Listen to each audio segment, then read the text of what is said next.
Friends దీనికోసం gravy కోసం ఏంటంటే ఆనియన్స్ కొంచెం ఆయిల్ వేసేసుకొని కొంచెం కలర్ వచ్చేంత వరకు వేయించుకోవాలి.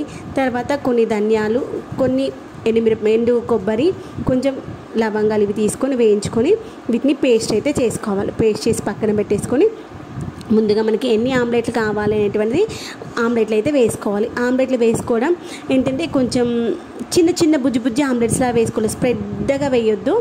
అలా వేసుకుంటే ఆమ్లెట్స్ మస్తు ఉంటాయి. చూడండి ఇలా ఆమ్లెట్స్ వేసుకోవాలి. ఎలా వేస్తానని చూపిస్తాను. ఇలా మనకి ఎన్ని ఆమ్లెట్స్ కావాలో అన్ని ఆమ్లెట్స్ వేసుకోవాలన్నమాట. ఇది ఫస్ట్ టైం చేయడం కానీ స్మెల్ అయితే మస్తు ఉంది. తిందాము, ఇంకెలా ఉంటుందో చూసేద్దాము. మస్తు అనిపిస్తుంది. ఇంకా తినకంటే ముందే వాయిస్ ఓవర్ ఇస్తుంది అనమాట. నాకైతే వాయిస్ ఓవర్ ఇచ్చేటప్పుడే నోట్లో నీళ్ళు ఊరుతున్నాయి అనమాట. అంత కమ్మటి వాసన వస్తుంది అనమాట.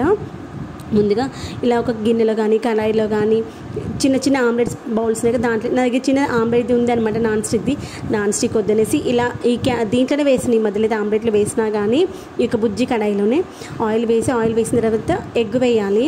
దాన్ని స్ప్రెడ్ చేయొద్దు, ఎల్లుని కొంచెం బ్రేక్ చేసేయాలి. తర్వాత దానిపైన ఉప్పు కారం వేసేసుకొని ఒకసారి కాలిన తర్వాత ఇంకొకసారి టర్న్ చేసుకొని అటు సైడ్ కూడా ఉప్పు కారం వేసేసుకోవాలి. కొంచెం ఆయిల్ వేసుకొని ఇదే విధంగా మనకి ఎన్ని ఆమ్లెట్లు కావాలంటే అన్ని ఆమ్లెట్లు వేసి పెట్టేసుకోవాలి. తర్వాత మనం అన్ని మసాలాలు అయితే రెడీ చేసి పెట్టేసుకున్నాం కదా. ఒక గిన్నెలో ఆయిల్ వేసి ఆయిల్ హీట్ అయిన తర్వాత పోపు గింజలు వేసుకోవాలి. పోపు గింజలు వేగిన తర్వాత మనం ఆల్రెడీ మిక్సీ పట్టుకున్నటువంటి ఆనియన్ పేస్టు, అది వేగిన తర్వాత అల్లం వెల్లిగడ్డ పేస్టు, పసుపు, అది వేగిన తర్వాత మనం ఆల్రెడీ రోట్లో నూరుకున్నటువంటి కొబ్బరి, ధనియాలు, లవంగాలు ఉంది కదా దాని పేస్ట్, ఇవన్నీ వేసేసుకొని మంచిగా పచ్చి వాసన పోయేంతవరకు వేయించేసుకోవాలి. ఇవన్నీ పచ్చి వాసన పోయేంతవరకు వేయించుకున్న తర్వాత మనము కారం కూడా వేసుకోవాలి, ఉప్పు కూడా వేసుకోవాలి. అవన్నీ తాలింపులను వేసుకొని కొంచెం మంచి ఫ్లేమ్ పెద్దగా పెట్టేసి ఒక 2 నుండి 3 నిమిషాలు మంచిగా ఫ్రై చేసుకోవాలి. ఫ్రై చేసుకున్న తర్వాత అప్పుడు వాటర్ వేసుకోవాలి. ముందే వాటర్ వేయొద్దు. అవన్నీ తాలింపులను మంచిగా వేగాలి, పచ్చి వాసన పోయిన తర్వాత అప్పుడు మంచి కమ్మటి వాసన వస్తుంది. కలర్ కూడా బాగుంటుంది అనమాట.